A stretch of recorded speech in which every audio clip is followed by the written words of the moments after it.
सर्वसमावेशक यादी, बारामतीच्या विकासाला चालना देणं हेच अजितदादांचं ब्रीद आहे.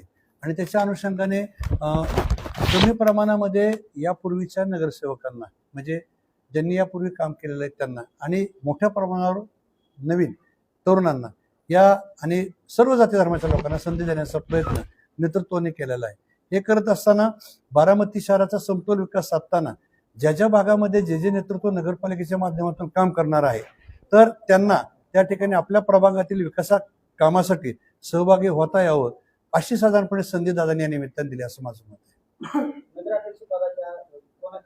संपूर्ण प्रभागाची यादी उमेदवारी कोण उमेदवार आहे आणि नगराध्यक्ष कोण? नाही, आपल्याला नाही, मेळ म्हणजे कसं झालं की दादा नेहमी सांगतात की एखादी संस्था, आज बारामती नगरपालिकेचं 1680 कोटी रुपयाचं दुबार बेरजेत बजेट आहे. आज 1680 कोटी रुपये आणि परत आणखीन पैसे यावेळेस काय वाढतील, आणि जर वाढले आणि हे बजेट 2000 कोटी गेलं तर याचं काम करण्यासाठी काही अनुभवी सिनियर मंडळी पाहिजेत. त्याच्या अनुषंगाने सचिन सातव म्हणा, जय पाटील म्हणा, ही सगळी मंडळी त्या ठिकाणी समाविष्ट आहेत. आणि हे होत असताना त्यांना त्यांच्या अनुभवाचा फायदा हा तरुण पिढीला आता होणार आहे. आणि मला खात्री आहे की निश्चितपणे ते करतील. कारण जेव्हा जय पाटील किंवा सचिन सातव हे तरुण म्हणून आले त्यावेळेला मी त्या काउन्सिलमध्ये होतो. मी सर्वांना त्या ठिकाणी जे काही मला ज्ञान आहे, नॉलेज आहे, ते मी देण्याचा प्रयत्न केला निश्चितपणे. हो, या ठिकाणी आपल्याला माहिती आहे की नगराध्यक्षाची जागा आपली ओपन आहे. ती श्री सचिन सदाशिव सातव यांना पक्षाने संधी दिलेली आहे. आपल्याला जो तांदळवाडीचा गट आहे प्रभाग क्रमांक 1, याच्यामध्ये अविनाश हनुमंत निकाळजे आणि मनीषा समीर चव्हाण. त्याच्यानंतर गट नंबर 2 अनुप्रिता रामली ताबे डांगे. त्याच्यानंतर पक्षाचे अध्यक्ष आपल्या जय नानासाहेब पाटील. 3 मध्ये प्रवीण दत्तू माने आणि रुपाली लवनाथ मलगुंडे. 4 मध्ये संपदा सुमित चौधर आणि विष्णू तुळशीराम चौधर. 5 मध्ये किशोर आप्पासाहेब मासाळ आणि ऋतुजा प्रताप पागळे. 6 मध्ये धनश्री अविनाश बांदल आणि आपले पूर्वीचे उपनगराध्यक्ष अभिजित भावनदास जाधव यांना संधी दिलेली आहे. 7 मध्ये प्रसाद भगवानराव खारतोडे ऍडव्होकेट आहेत ते आणि बारचे अध्यक्ष आहेत, आणि भारती विश्वा शेळके. नंतर 8 मध्ये श्वेता योगेश नाळे, आपले पूर्वीचे पार्टीचे अध्यक्ष अमर धुमाळ यांना संधी दिलेली आहे. 9 हा जो पाटस रोडचा खंडोबानगरचा भाग आहे, याच्यामध्ये विशाल भावनदास सिंगणे आणि पूनम ज्योती चव्हाण यांना संधी दिलेली आहे. 10 मध्ये अनिता गायकवाड ताई की ज्या बारामती राष्ट्रवादी महिला काँग्रेसच्या अध्यक्ष आहेत. वास्तविक पाहता हे जय म्हणा किंवा अनिताताई म्हणा हे पार्टीमध्ये काम इतकं करतात, आणि हे करत असताना मात्र सत्तेच्या पदापासून त्यांना दोरी ठेवता कामा नये, कारण त्यांच्या पदरात काय माप पडलं पाहिजे याच भावनेने दादांनी त्यांच्या आतापर्यंतची आणि गेल्या 2 निवडणुकीची सेवा बघून त्यांना संधी दिली असं साधारणपणे माझं मत आहे. त्याच्यानंतर जयसिंग उर्फ बबलू देशमुख आहेत, सविताताई आहेत की ज्यांनी यापूर्वी काउन्सिलमध्ये काम केलंय. संजय संघवी साहेब आहेत, त्यांनी यापूर्वी काउन्सिलमध्ये काम केलेलं आहे. सारिका अमोल वाघमारे ह्या अत्यंत नवीन ताई आपल्या आहेत. आणि अभिजित यशवंत चव्हाण यांना तर गेल्या वरील त्यांच्या मिसेस नीता होत्या, तत्पूर्वी त्यांचे वडील हे नगराध्यक्ष होते, आणि अभिजित चव्हाणांना या ठिकाणी संधी दिली.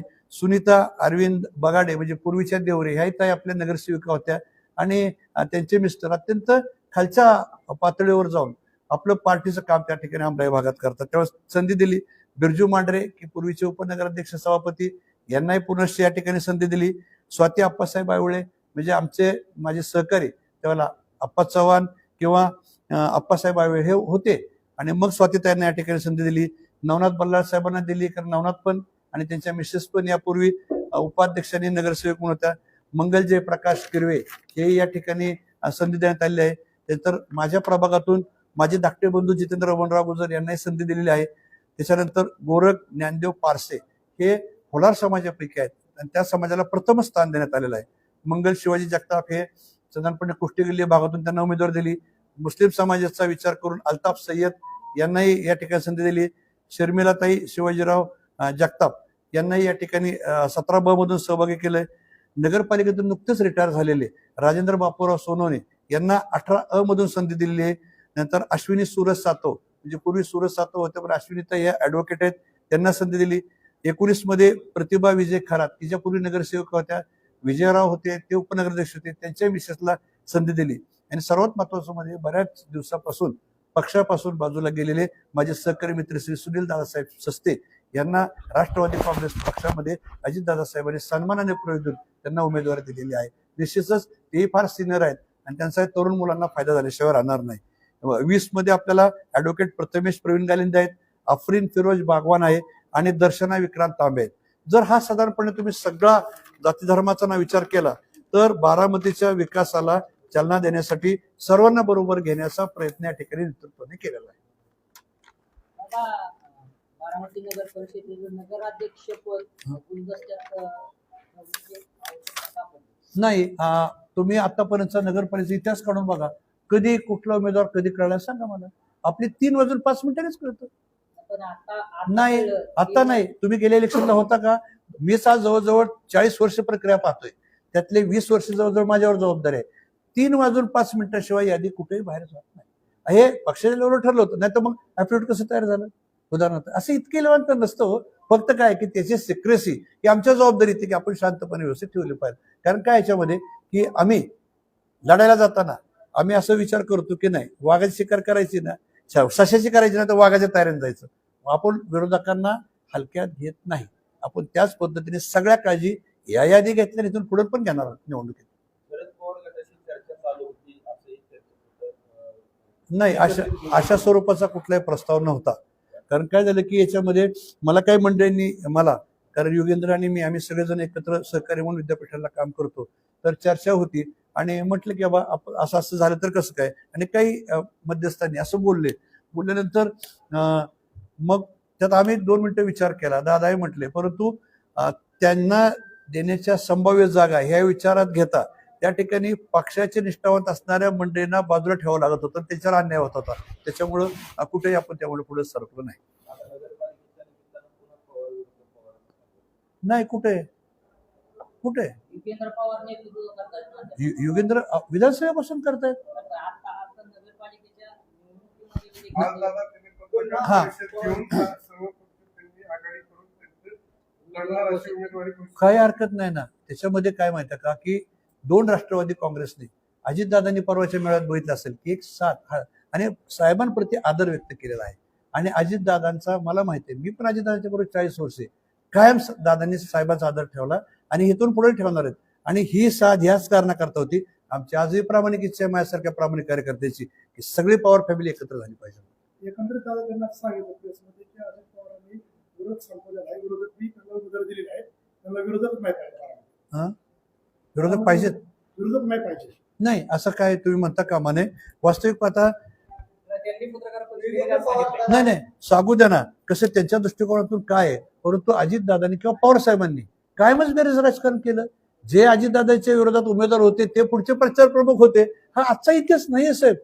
आणि आज अजितदादा करतात असं समजू नका, कारण आम्ही नेहमीच बेरेज राजकारण केलं आणि याच्यामध्ये आपल्या माणसाला अन्याय झाला वेळ प्रसंगी, तरीही त्याच्यामध्ये दादांचं राजकारण आम्ही महत्वाचं मानलेलं आहे.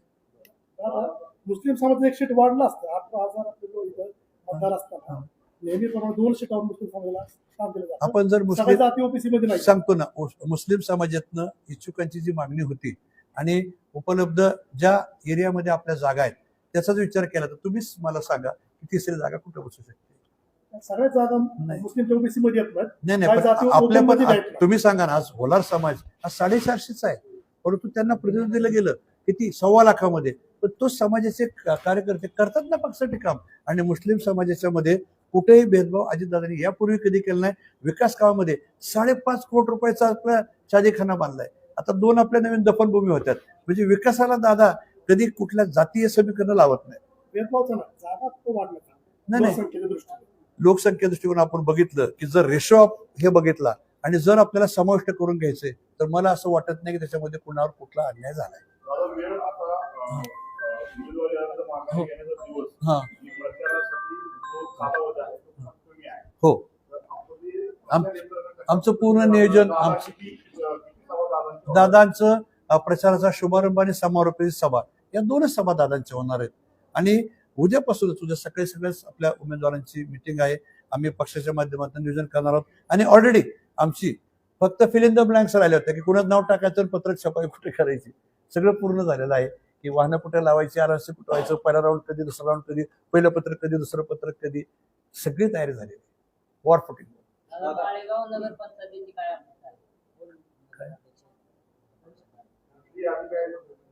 नाही, माझा तसं जास्त आलं नाही, परंतु माझ्या माहितीप्रमाणे पक्षाने सातपुते यांना संधी दिलेली आहे नगराध्यक्ष. तर रणजित काका तावडे यांना देखील सोबत घेतलं. किती जागा त्यांना? नाही, रंजन काकांना कुठे घेतलंय? नाही नाही, त्यांनी वेगळं केलंय, परंतु रंजन काकांबरोबर असणारा काही ग्रुप आहे, त्या ग्रुपमधील जे काही लोक आहेत ते साधारणपणे 7-8 लोक आपल्या बरोबर आणले. दादा, बारामतीमध्ये जसं संघटनेला महत्व दिलं गेलं, हो म्हणजे पक्षाच्या अध्यक्षांना, हो महिला अध्यक्षांना, हो तसं शेजारच्या तालुक्यांमध्ये संघटनेला महत्व दिलं नाही म्हणून थेट जिल्हाध्यक्षांनी पक्ष सोडला. नाही म्हणजे दादांचा- हो नाही, कसं आहे माहिती आहे का, की मी वास्तविक पाहता अजितदादा ज्या दूरदृष्टीने वागतात, अजितदादाने कधीही जातीपातीचं राजकारण केलं नाही, कुठल्याच पॉवर फॅमिलीने केलं नाही. त्याच्यामुळे काय आहे की बारामतीमध्ये त्याला त्याचे रिझल्ट दिसतात आणि सर्वांना, म्हणजे आपण समजा काय राजकीय विरोधक असला तरी तो एक कबूल करतो बाहेर गेल्यानंतर, नाही मी बारामतीचा आहे, साहेबांची बारामती का तर हो, दादांची बारामती का तर हो. त्याच्यामुळे कसं की माझी अपेक्षा आहे की मी राज्यशास्त्राचा विद्यार्थी, की प्रत्येक राजकारण्याने हे समाजाधिष्ठित राजकारण करावं असं माझं मत. राज्यसभेला लोकसभेला काही इच्छुक उमेदवारांनी काम केलेलं आहे. हो. ते इच्छुक उमेदवार नाराज झाले हो, बरेच. आपल्याला काय सांगाल? ऐका ना, याच्यामध्ये 2 गोष्टी आहेत की लोकसभेचं माझं म्हणणं आहे की दादांनी परवा सांगितलं आता काढण्यात काय पॉईंट नाही.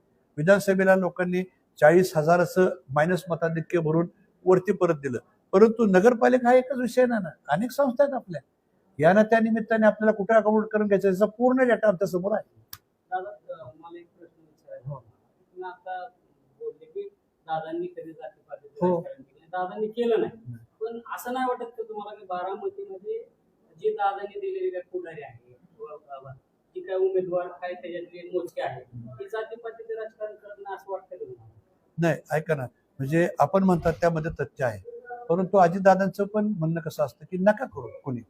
दादा नेहमी हे शिकवून देतात, अरे मी असं वागतो तुम्ही का नाही, म्हणजे आपण जर दादाच्या बरोबर असेल तर माझं म्हणणं दादाचे प्रिन्सिपल आपण पण घेतले पाहिजे. पण ते हे बोल म्हणतात का, दादांचं ते आदेश पाळणार का? काळ हे त्याचं उत्तर आहे, काळ हे त्याचं उत्तर आहे. आता कारण ऐका ना, असे पवार साहेबांच्या काळात पण काही पवार जातीवादी राजकारण करणारी मंडळी साहेबांच्या बरोबर होती, उदाहरणार्थ आसपास अजितदादांच्या बरोबर असू शकतात, पण त्या लोकांना काळाने उत्तर दिलं, आजच्याही तशा मंडळींना काळे उत्तर असेल असं माझं मत आहे. उमेदवारांनी अशीच खंत व्यक्त केली की जातीचं राजकारण घ्या, अनेक उमेदवारांना जाती पाहून. ऐका ना, प्रत्येकाला असं वाटतं की मला मिळावं, परंतु असं होत नाही. आज आपले कार्यकर्ते 410 उदाहरणार्थ, कारण जवळजवळ 400 फॉर्म आले आणि तिकीट द्यायचे होते 41, त्याच्यामुळे कुठेतरी मर्यादा येणार, नेतृत्वाचा कष्ट लागतो. आता मला माहिती आम्ही शेवटच्या क्षणापर्यंत आता हा राहू दे हा घे अशी कसरत करावी लागली, कारण सगळं प्रेशर त्यांच्यावरच होतं. खरं तर ते एक चर्चा शेजारच्या तालुक्यामुळे आता आपल्याकडून हो. व्हायला लागली, पण बहुतेक तुम्ही ती खोडून काढा. पैशावाला उमेदवार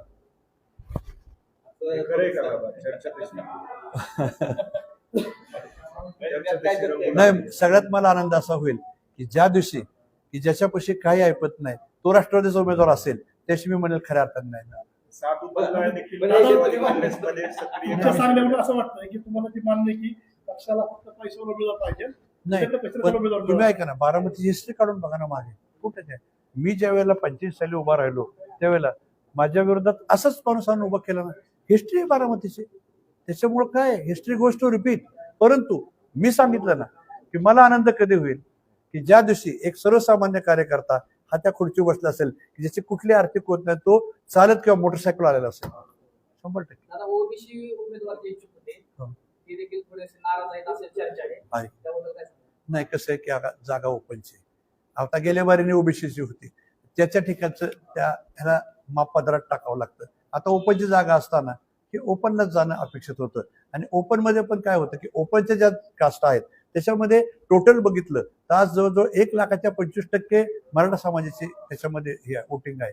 हा सारासार विचार नेतृत्वाला करावा लागतो. आमराई भागात ओपनच्या जागा होत्या, त्या ठिकाणी देखील एससीचे उमेदवार आहेत. हो, बरोबर आहे ना, कारण त्या ठिकाणी ते सक्षम उमेदवार आहेत तिथले. मग दादांनी तिथं असा विचार केला नाही की मी तिथं ठिकाणी ओपनचे उमेदवार टाकेल, नाही, त्यांनी सांगितलं की मेरिट निवडून यायचं. दादांवर काही दबाव आणला की ओपनच्या जागेला ओपनचे कॅन्डिडेट द्या, पण दादा त्या ठिकाणी त्यांना दिलं की जे ज्या ठिकाणी आपल्याला सक्सेसनेस आणू शकते. चला, धन्यवाद. Subscribe now and press the bell icon. Never miss an update.